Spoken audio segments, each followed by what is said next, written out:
Compromise word का use किया गया है। कॉम्प्रोमाइज वर्ड पता नहीं क्यों यूज हुआ, क्या यूज मतलब उसको यूज करने का क्या मतलब था, I don't know about it. पर मुझे इतना पता है कि मुझे लगता है मैं इतनी वेल एजुकेटेड हूँ कि मुझे कॉम्प्रोमाइज वर्ड का मतलब पता है। स्पेशली फिल्म इंडस्ट्री में कॉम्प्रोमाइज वर्ड बहुत बड़ा है, बहुत बड़ा है। Why will I use? अगर आप ही लोग बताइए कि आपके घर की लड़की से कोई बोले कि ऑटो पकड़ चल आजा, और इट वॉज नॉट हिम।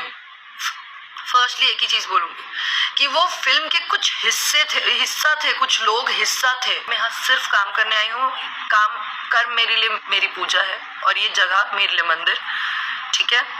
चीजें खराब मत करिए अगर आप ऐसी बातें करेंगे। और स्पेशली मुझे बुरा ये लग रहा है कि जिसके लिए बोला जा रहा है टुडे इज हिज बर्थडे, ठीक है।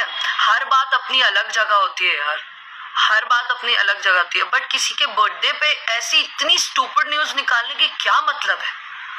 सीरियसली,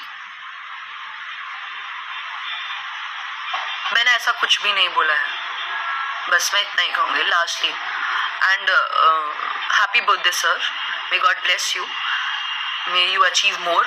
आप बहुत आगे बढ़े और आप आगे हैं, ठीक है। मुझे आपसे क्या प्रॉब्लम है, आपको मुझसे क्या प्रॉब्लम है, वो हमारा निजी मामला है। वो हम अपनी अलग जो भी है वो सब अलग चीजें हैं। मुझे आपके साथ नहीं काम करना वो एक अलग पॉइंट है, but seriously I would never say anything.